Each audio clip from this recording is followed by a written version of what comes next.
আসিফ মাহমুদ নিখোঁজ হওয়ার আগ পর্যন্ত পরিবারের কেউ জানতো না তিনি বৈষম্য বিরোধী ছাত্র আন্দোলনে যোগ দিয়েছেন। হাতির ঝিলে আসিফ মাহমুদকে পাওয়ার পর তার পরিবার জানতে পারেন তিনি এই আন্দোলনের একজন অন্যতম সমন্বয়ক। জানালেন আসিফ মাহমুদের ছোট বোন লামিয়া। ভাইয়া যে আন্দোলনে গেছিল এটা তো আমরা জানতোই না। যে সময় ভাইয়া গুম হয়ে গেছিল ওই সময় আমরা জানতে পারছি যে ভাইয়া একজন সমন্বয়ক ছিল।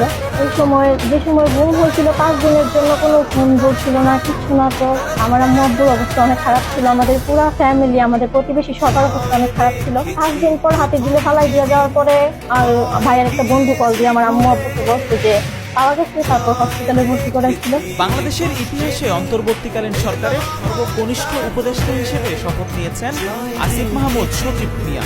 জন্ম সনদ অনুযায়ী তার বয়স 26 বছর।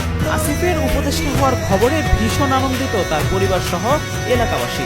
আমরা অনেক বেশি আনন্দিত যে আমার ভাই আজকে এত বড় একটা স্বীকৃতি পাইছে, এত বড় একটা আন্দোলনকে সফল করতে পারছে।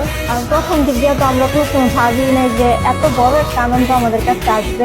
সরকারি চাকরিতে নিয়োগের ক্ষেত্রে কোটা পদ্ধতি সংস্কারের দাবিতে রাস্তায় নেমেছিলেন আসিফ। সরকার পতনের পর আসিফ মাহমুদ অন্তর্বর্তীকালীন সরকারের উপদেষ্টা হতে পারবেন এটা ভাবেনি পরিবারের কেউই। আন্দোলন শুরু হইলো, আবার এক দফা দিল, ওই সময় তো আমরা ভাবি নাই যে এরকম হইবো, মানে প্রধানমন্ত্রী চলে যাবো।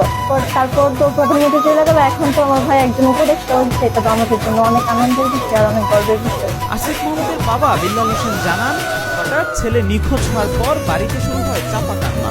রান্না থেকে শুরু করে নিয়মিত কাজকর্মে ছেদ পড়ে। প্রতিবেশীরা এসে সান্ত্বনা দিত আসিফ মাহমুদের মাকে। নিখোঁজ অবস্থায় তো কান্নাকাটি ছিল। তারা 5টা বছর জন্য কান্নাকাটি করতো। আশেপাশে যত মানুষ হতো সবাই আসতো, সান্ত্বনা দিত। এই অবস্থায় দিনগুলো থাকতো। আন্দোলন চলাকালে বেশ উৎকণ্ঠায় ছিল তার পরিবার। বিল্লাল হোসেন বলেন, আন্দোলন করে বেশ কয়েকবার জেল খেটেছেন আসিফ মাহমুদ। এবারের আন্দোলনে বিজয় ছিনিয়ে এনে সরকারের উপদেষ্টা পরিষদে যুক্ত হওয়ার খবরে বেশ আনন্দিত আসিফের বাবা।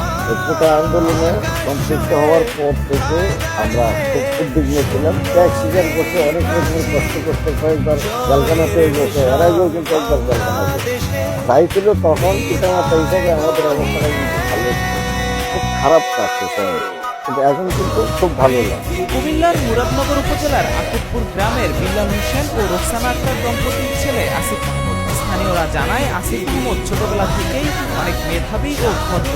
তিনি অন্তর্বর্তীকালীন সরকারের উপদেষ্টা হিসেবে শপথ নেয় গর্বিত তারা। হে অনেক ভালো, হে শুরু করতেছি, হে অনেক নম্র, ভদ্র, শান্ত মেজাজের ছেলে। সে কোনো এলাকার মানুষ কেউ তাকে খারাপ বলতে পারবে না। সে এমন একটা জায়গায় প্রতিষ্ঠিত হয়েছে, আমরা অনেক গর্বিত যাতে সে তার দায়িত্ব সঠিকভাবে পালন করতে পারে। আসিফ মাহমুদের ভাবি মমতাজ বেগম জানান, ছোটবেলা থেকেই আসিফের ইচ্ছে ছিল দেশের জন্য ভালো কিছু করার।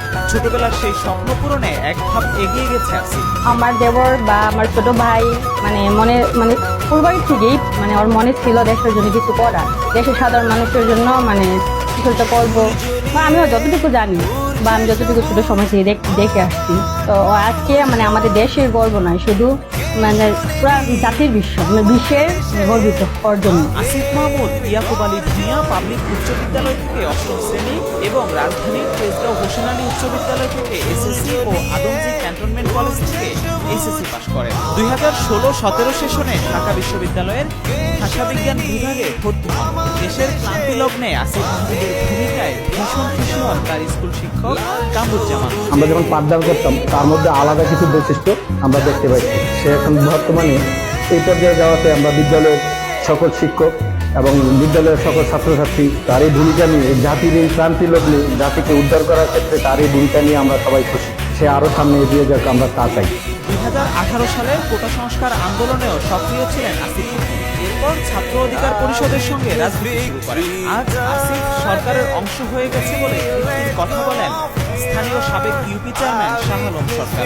যে সমস্ত ছাত্ররা এই আন্দোলন করলো একটা সরকারি চাকরির জন্য, আজকে তারাই সরকারের একটা অংশ হয়ে গেল। আসিফ মাহমুদের কাছে স্থানীয় ও পরিবারের সদস্যদের দাবি তিনি যেন সঠিকভাবে তার দায়িত্ব পালন করে সবার মুখ উজ্জ্বল করতে পারেন। আসিফের সফলতার জন্য সকলের কাছে দোয়া প্রত্যাশা করেন স্বজনরা। আমি চাই যাতে আমার ভাই যে দায়িত্বটা দিচ্ছে সেটা ভালো করে পালন করে, মানে এত কষ্ট করে এই দায়িত্বটা পাইছে, এই দায়িত্বটা যাতে একদম সুন্দর করে পালন করে, যাতে কেউ না করতে পারে যে বয়স কম আর অভিজ্ঞতা কম থেকে এই দায়িত্বটা ভালো করে পালন করতে পারে না। সে তার দায়িত্ব সঠিকভাবে পালন করতে পারে।